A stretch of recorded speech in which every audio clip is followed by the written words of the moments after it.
नमस्कार दोस्तों, मैं एमएस और आप सुन रहे हैं एमएस समरी सेज।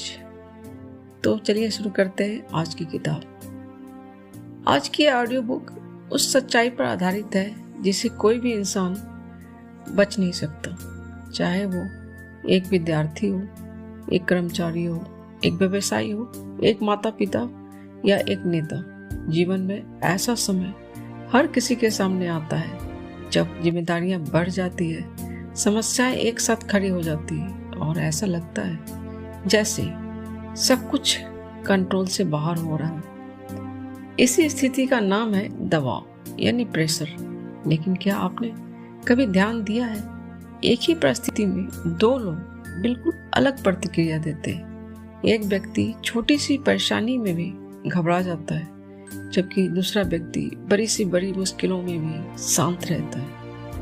फर्क परिस्थिति में नहीं होता, फर्क उस इंसान के मन में होता है। दबाव हमें कमजोर नहीं बनाता, यह केवल यह दिखाता है कि हमारा मन कितना ट्रेंड है।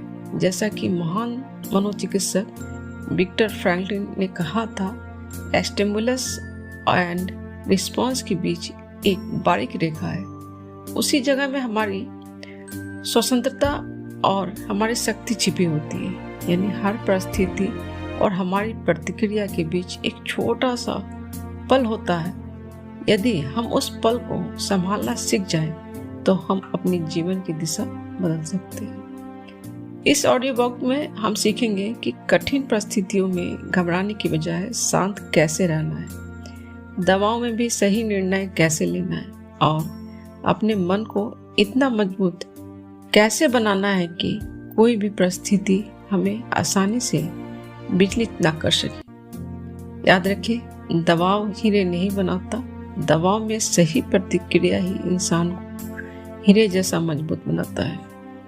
तो आइए इस नए सफर की शुरुआत करते हैं। अगर ये ऑडियो बुक आपको पसंद आए तो शेयर, लाइक और चैनल को सब्सक्राइब जरूर करें। चैप्टर 1, दबाव हमें बेचैन क्यों कर देता है। क्या आपने कभी महसूस किया है कि किसी महत्वपूर्ण इंटरव्यू से पहले आपके हाथ कांपने लगते हैं? परीक्षा शुरू होने से पहले दिल की धड़कन तेज हो जाती है, या किसी कठिन परिस्थिति में आपका दिमाग अचानक खाली सा महसूस होने लगता है? अगर हाँ, तो इसका मतलब ये नहीं कि आप कमजोर हैं। ये इंसान होने की एक स्वाभाविक प्रक्रिया है। जब हमारा मस्तिष्क किसी परिस्थिति को खतरे के रूप में महसूस करता है, तो वो तुरंत पूरे शरीर को सतर्क कर देता है।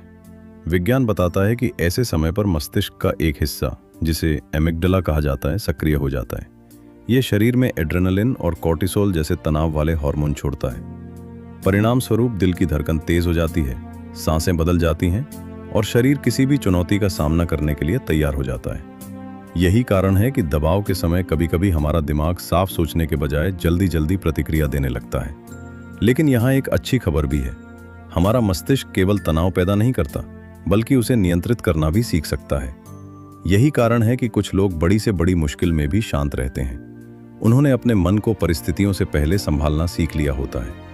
जैसा कि रोमन दार्शनिक सेनेका ने कहा था, we suffer more in imagination than in reality. यानी हम वास्तविकता से कम अपनी कल्पनाओं से अधिक परेशान होते हैं। जरा सोचिए, कितनी बार ऐसा हुआ कि जिस बात की आपने पूरी रात चिंता की, वो अगले दिन उतनी बड़ी निकली ही नहीं। हमारा मन अक्सर भविष्य की ऐसी कहानियां बना लेता है जो कभी सच्ची नहीं होती। याद रखिए, दबाव हमेशा परिस्थिति से नहीं बनता, बल्कि उस परिस्थिति के बारे में हमारे विचारों से बनता है। और यही इस ऑडियो बुक की सबसे महत्वपूर्ण शुरुआत है, क्योंकि जिस दिन आपने अपने विचारों को संभालना सीख लिया, उसी दिन दबाव आपको नियंत्रित करना छोड़ देगा। चैप्टर 2, रुकिए और अपने मन को संभालिए। दबाव के समय हमारी सबसे बड़ी गलती ये होती है कि हम तुरंत प्रतिक्रिया देने लगते हैं। जैसे ही कोई समस्या सामने आती है, हमारा मन भविष्य की चिंताओं में दौड़ने लगता है। अगर मैं असफल हो गया तो क्या होगा? अगर सब कुछ गलत हो गया तो? अगर मैं ये नहीं कर पाया तो? कुछ ही सेकंड में हमारा मन दर्जनों नकारात्मक कहानियां बना लेता है और धीरे धीरे हम परिस्थिति से नहीं, बल्कि अपनी कल्पनाओं से डरने लगते हैं। लेकिन याद रखिए, दबाव की स्थिति में सबसे पहले परिस्थिति को नहीं, अपने मन को संभालना जरूरी होता है। जब भी आपको लगे कि तनाव बढ़ रहा है, सबसे पहले रुक जाइए। कोई निर्णय मत लीजिए, कोई बहस मत कीजिए, कोई जल्दबाजी मत कीजिए। बस कुछ पल के लिए रुकिए, फिर अपनी आंखें बंद कीजिए और धीरे धीरे नाक से गहरी सांस अंदर लीजिए और उतनी ही शांति से सांस बाहर छोड़िए। ऐसा 3 से 5 बार कीजिए। यह सुनने में बहुत साधारण लगता है, लेकिन इसका प्रभाव असाधारण होता है। विज्ञान बताता है कि गहरी और धीमी सांस लेने से हमारा पैरासिम्पैथेटिक नर्वस सिस्टम सक्रिय होने लगता है। यह शरीर को यह संदेश देता है कि अब कोई तत्काल खतरा नहीं है। धीरे धीरे दिल की धड़कन सामान्य होने लगती है, मांसपेशियों का तनाव कम होता है और दिमाग फिर से स्पष्ट रूप से सोचने लगता है। यही कारण है कि दुनिया के कई खिलाड़ी, सर्जन, सैनिक और अंतरिक्ष यात्री भी कठिन परिस्थितियों में सबसे पहले अपनी सांसों पर ध्यान देते हैं, क्योंकि जो अपनी सांसों को नियंत्रित कर सकता है वो अपने मन को भी नियंत्रित करना सीख सकता है। जैसा कि प्रसिद्ध दार्शनिक एपिक्टेटस ने कहा था, it's not what happens to you but how you react to it that matters. यानी आपके साथ क्या होता है उससे अधिक महत्वपूर्ण यह है कि आप उसकी प्रतिक्रिया कैसे देते हैं। जरा सोचिए, समुद्र की सतह पर हमेशा लहरें उठती रहती हैं, लेकिन जितना गहरे उतरते हैं उतनी ही शांति मिलती है। हमारा मन भी बिल्कुल ऐसा ही है। ऊपर की सतह पर विचारों का तूफान चलता रहता है, लेकिन यदि हम कुछ क्षण रुकना सीख जाएं, तो भीतर एक ऐसी शांति मिलती है जहां से सही निर्णय जन्म लेते हैं। याद रखिए, दबाव में लिया गया हर जल्दबाजी का निर्णय आपको पछतावे की ओर ले जा सकता है, लेकिन दबाव में लिया गया एक शांत निर्णय आपकी पूरी जिंदगी बदल सकता है। इसलिए अगली बार जब जीवन आपको किसी कठिन मोड़ पर खड़ा करे, तो तुरंत प्रतिक्रिया मत दीजिए। पहले रुकिए, एक गहरी सांस लीजिए, अपने मन को शांत कीजिए और फिर आगे बढ़िए, क्योंकि कठिन परिस्थितियों में आपकी सबसे बड़ी ताकत आपकी बुद्धि नहीं, आपकी शांति होती है। अध्याय 3, परिस्थिति नहीं, आपकी सोच मायने रखती है। क्या आपने कभी गौर किया है कि एक ही परिस्थिति 2 लोगों पर बिल्कुल अलग असर डालती है? मान लीजिए 2 विद्यार्थी एक ही परीक्षा देने जा रहे हैं। दोनों ने समान तैयारी की है, दोनों के सामने एक ही प्रश्न पत्र है, लेकिन परीक्षा शुरू होते ही एक विद्यार्थी घबरा जाता है, उसके हाथ कांपने लगते हैं। वो सोचने लगता है, अगर मैं फेल हो गया तो, अगर मुझसे कुछ नहीं हुआ तो। वहीं दूसरा विद्यार्थी गहरी सांस लेता है, खुद को शांत करता है और एक एक सवाल पर ध्यान देना शुरू कर देता है। अब सवाल यह है, दोनों के सामने परिस्थिति एक जैसी थी, फिर परिणाम अलग क्यों हुआ? जवाब है, परिस्थिति नहीं, बल्कि उस परिस्थिति के बारे में उनकी सोच अलग थी। अक्सर हम दबाव से नहीं डरते, हम उस कहानी से डरते हैं जो हमारा मन बार बार हमें सुनाता रहता है। मैं ये नहीं कर पाऊंगा, सब कुछ खराब हो जाएगा, लोग मेरे बारे में क्या सोचेंगे। धीरे धीरे ये विचार इतने मजबूत हो जाते हैं कि वास्तविकता उनसे छोटी लगने लगती है। लेकिन याद रखिए, हर विचार सच नहीं होता, हर डर भविष्य की सच्चाई नहीं होता। मनोविज्ञान में इसे कॉग्निटिव रिफ्रेमिंग कहा जाता है। इसका अर्थ है किसी परिस्थिति को एक नए दृष्टिकोण से देखना। जब हम अपने विचार बदलते हैं तो हमारी भावनाएं भी बदलने लगती हैं, और जब भावनाएं बदलती हैं तो हमारे निर्णय भी बेहतर होने लगते हैं। इसलिए अगली बार जब आपका मन कहे मैं हार जाऊंगा, तो खुद से पूछिए, क्या ये एक तथ्य है या केवल मेरा डर? ये एक छोटा सा सवाल आपके मन का पूरा दृष्टिकोण बदल सकता है। जैसा कि महान रोमन सम्राट और दार्शनिक मार्कस ऑरेलियस ने कहा था, you have power over your mind, not outside events. Realise this and you will find strength. यानी आपके पास अपने मन पर नियंत्रण है, बाहरी घटनाओं पर नहीं। इसे समझ लीजिए और आपको अपनी असली शक्ति मिल जाएगी। जरा सोचिए, अगर बारिश हो रही हो तो क्या आप बारिश रोक सकते हैं? नहीं, लेकिन आप छाता लेकर बाहर जरूर निकल सकते हैं। जीवन की कठिन परिस्थितियां भी बिल्कुल बारिश की तरह हैं।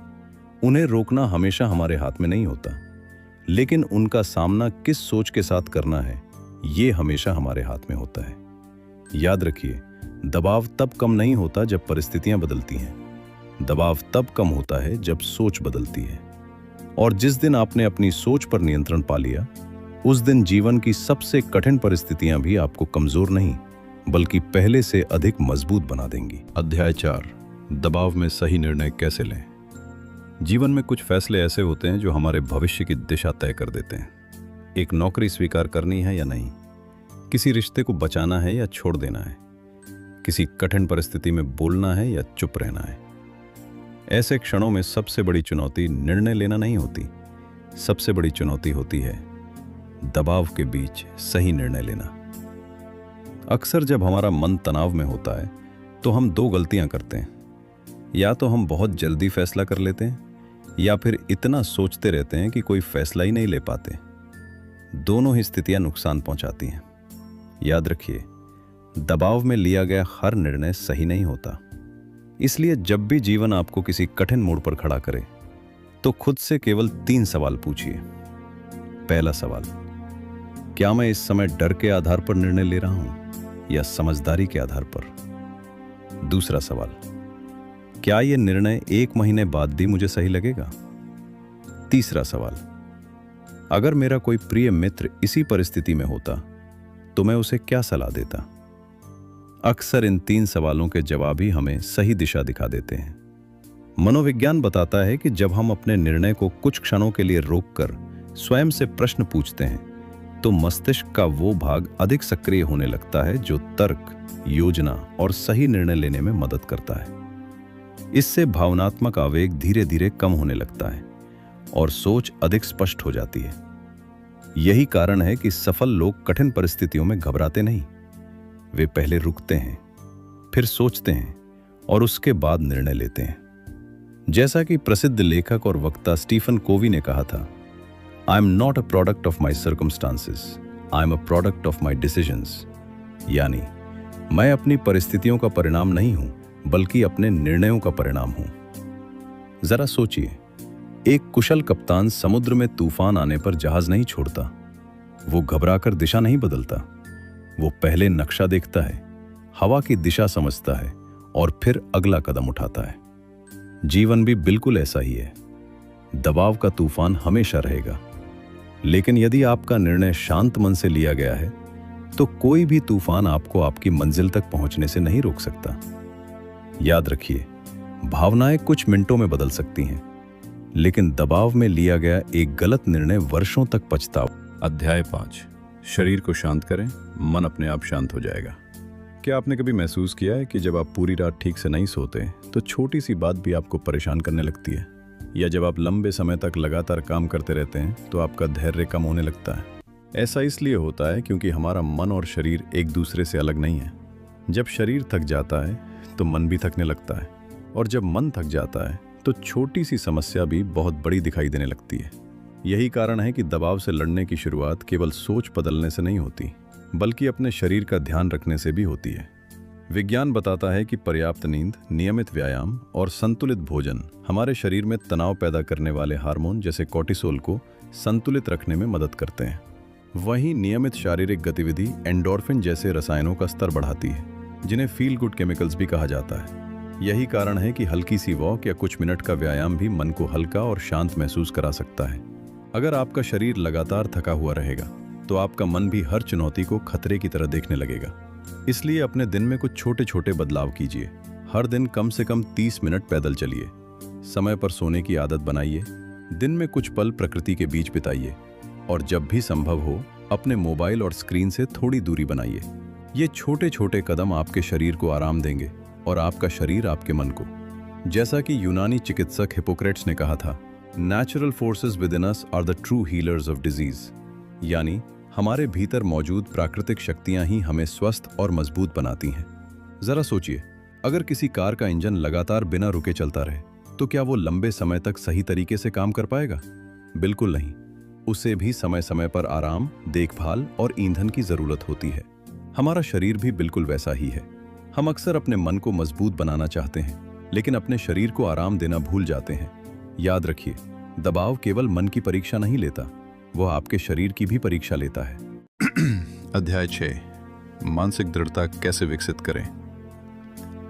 जीवन में 2 तरह के लोग होते हैं। पहले वे जो हर कठिन परिस्थिति को देखकर घबरा जाते हैं, और दूसरे वे जो उसी कठिन परिस्थिति को अपने विकास का अवसर बना लेते हैं। फर्क किस्मत में नहीं होता, फर्क मानसिक दृढ़ता में होता है। मानसिक दृढ़ता का अर्थ ये नहीं है कि आपको कभी डर नहीं लगेगा या आपको कभी तनाव नहीं होगा। इसका अर्थ है डर और दबाव के बावजूद सही दिशा में आगे बढ़ते रहना। याद रखिए, बहादुर वो नहीं होता जिसे डर नहीं लगता। बहादुर वो होता है जो डर के बावजूद आगे बढ़ता है। लेकिन सवाल यह है, मानसिक दृढ़ता आती कहां से है? क्या कुछ लोग जन्म से ही मजबूत होते हैं? नहीं, मानसिक दृढ़ता किसी को जन्म से नहीं मिलती। इसे हर दिन छोटे छोटे अभ्यासों से बनाया जाता है। जैसे हर दिन थोड़ा कठिन काम करना, अपनी सुविधा की सीमा से थोड़ा बाहर निकलना, असफल होने के बाद फिर से उठना और हर बार खुद से कहना, मैं हार नहीं मानूंगा। मनोविज्ञान बताता है कि जब हम बार बार चुनौतियों का सामना करते हैं तो हमारा मस्तिष्क धीरे धीरे नई परिस्थितियों के अनुसार खुद को ढालना सीखता है। विज्ञान इसे न्यूरोप्लास्टिसिटी कहता है। इसका अर्थ है कि अभ्यास के साथ हमारा मस्तिष्क पहले से अधिक मजबूत, संतुलित और अनुकूल बनने लगता है। यही कारण है कि जो काम शुरुआत में असंभव लगता है, कुछ महीनों बाद वही काम सामान्य महसूस होने लगता है। जैसा कि प्रसिद्ध लेखक जेम्स क्लियर ने कहा है, every action you take is a vote for the person you wish to become.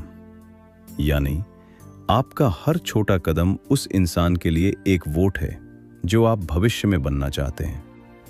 जरा सोचिए, जब बांस का पौधा लगाया जाता है तो कई वर्षों तक जमीन के ऊपर लगभग कुछ भी दिखाई नहीं देता, लेकिन उसी समय उसकी जड़ें गहराई में मजबूत हो रही होती हैं। और जब समय आता है तो वही बांस बहुत कम समय में कई फीट ऊंचा हो जाता है। हमारा व्यक्तित्व भी बिल्कुल ऐसा ही है। हर बार जब आप दबाव में शांत रहते हैं, हर बार जब आप घबराने के बजाय धैर्य चुनते हैं, हर बार जब आप हार मानने के बजाय एक कदम और आगे बढ़ते हैं, तब आप अपनी जड़ों को मजबूत बना रहे होते हैं। हो सकता है दुनिया अभी आपकी प्रगति न देख पाए, लेकिन आपका मन हर दिन पहल से अधिक मजबूत बन रहा होता है। अध्याय 7, दबाव को अपनी सबसे बड़ी ताकत बनाइए। दोस्तों, अब तक हमने जाना कि दबाव क्यों आता है, उसे कैसे समझना है, अपने मन को कैसे शांत करना है, अपनी सोच कैसे बदलनी है, सही निर्णय कैसे लेने हैं और मानसिक दृढ़ता कैसे विकसित करनी है। लेकिन अब सबसे महत्वपूर्ण प्रश्न ये है, क्या दबाव पूरी तरह खत्म किया जा सकता है? जवाब है नहीं। जब तक जीवन है तब तक चुनौतियां रहेंगी, जिम्मेदारियां रहेंगी, अनिश्चितताएं रहेंगी और इनके साथ दबाव भी रहेगा। लेकिन अच्छी बात यह है, दबाव को खत्म करना जरूरी नहीं है। जरूरी यह है कि दबाव आपको नियंत्रित न करे। याद रखिए, कोयला और हीरा दोनों एक ही तत्व से बने होते हैं। फर्क सिर्फ इतना है कि हीरे ने दबाव को सहना सीख लिया। जीवन भी बिल्कुल ऐसा ही है। हर कठिन परिस्थिति, हर असफलता, हर संघर्ष आपको तोड़ने नहीं आता, वो आपको मजबूत बनाने आता है। विज्ञान भी यही कहता है। मनोवैज्ञानिक शोध बताते हैं कि जब हम चुनौतियों का सामना सकारात्मक सोच और सही रणनीति के साथ करते हैं तो हमारा आत्मविश्वास धीरे धीरे बढ़ता है। हर छोटी सफलता हमारे मस्तिष्क में नए सकारात्मक अनुभव बनाती है, जिससे अगली चुनौती का सामना करना पहले से आसान हो जाता है। इसलिए जब अगली बार जीवन आपको किसी कठिन परिस्थिति में डाले तो खुद से ये मत पूछिए, मेरे साथ ही ऐसा क्यों हुआ, बल्कि ये पूछिए, ये परिस्थिति मुझे क्या सिखाने आई है। यही एक सवाल आपकी पूरी सोच बदल सकता है। तो दोस्तों, जीवन हमेशा आसान नहीं होगा, लेकिन आपका मन पहले से अधिक मजबूत जरूर हो सकता है। इस ऑडियो बुक में आपने सीखा दबाव को समझना, रुकना, सांसों को कंट्रोल करना, अपनी सोच बदलना, सही निर्णय लेना, अपने शरीर और मन का ध्यान रखना और अंत में दबाव को अपनी ताकत में बदलना। याद रखिए, शांत रहना एक जन्मजात गुण नहीं है, यह एक कौशल है जिसे हर दिन अभ्यास से विकसित किया जा सकता है। जैसा कि महान दार्शनिक एपिक्टेटस ने कहा था, no great thing is created suddenly, यानी कोई भी महान चीज एक दिन में नहीं बनती। इसी तरह मजबूत मन भी एक दिन किए गए छोटे छोटे अभ्यासों से बनता है। इसलिए आज से हर कठिन परिस्थिति को अपने विकास का अवसर समझिए, हर प्रेशर को अपने धैर्य की परीक्षा समझिए और हर चुनौती को अपना व्यक्तित्व निखारने का माध्यम बनाइए। क्योंकि जिस दिन आपने दबाव में भी शांत रहना सीख लिया, उस दिन जीवन की कोई भी परिस्थिति आपको हरा नहीं पाई। फ्रेंड्स, अगर इस ऑडियो बुक में आपके जीवन में एक भी पॉजिटिव थॉट्स जगाया है तो इसे अपने उन लोगों के तक जरूर पहुंचाइए जो इस समय किसी प्रेशर या कठिन परिस्थिति से गुजर रहे हैं। फिर मिलेंगे एक नई सोच, एक नए विषय और आत्म विकास के एक नए सफर के साथ। धन्यवाद। जीवन को बेहतर बनाइए और खुश रहिए।